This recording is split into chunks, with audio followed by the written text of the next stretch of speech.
22 February 2025 रोजी राजगुरुनगर लगतच्या एका वाडीमधून 27 वर्षीय युवकाने 17 वर्षीय अल्पवयीन मुलीला पळवून नेऊन तिचा दिल्लीमध्ये वेळोवेळी बलात्कार केला। त्यानंतर याच अल्पवयीन मुलीशी आंतरधर्मीय विवाहाची तयारी केली होती। मात्र राजगुरुनगर पोलिसांच्या प्रयत्नानंतर संबंधित 27 वर्षीय युवकाला आणि अल्पवयीन मुलीला दिल्लीतील एका ठिकाणाहून ताब्यात घेण्यात आले। राजगुरुनगरच्या जवळील एका वाडीमध्ये संबंधित 27 वर्षीय युवक रिजवान कमालुद्दीन आलम मूळ राहणार बिहार त्या परिवाराकडे कामाला असल्याने त्याचे राहणे खाणे आणि झोपणे याच परिवाराकडे होते। सदर युवक हा 7 ते 8 वर्षांपासून या परिवाराकडे कामास असल्याने आरोपी युवकावर या परिवाराचा पूर्णपणे विश्वास होता।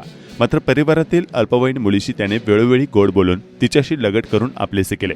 प्रेमाच्या जाळ्यात ओढून तिला दिल्लीमध्ये नेले आणि तिच्याशी शारीरिक संबंध ठेवले। मात्र खेड पोलीस स्टेशनच्या अधिकाऱ्यांनी आरोपीचे लोकेशन शोधून काढल्यानंतर दिल्ली येथे जाऊन अथक प्रयत्नानंतर आरोपीस आणि अल्पवयीन मुलीस एका ठिकाणाहून ताब्यात घेण्यात आले।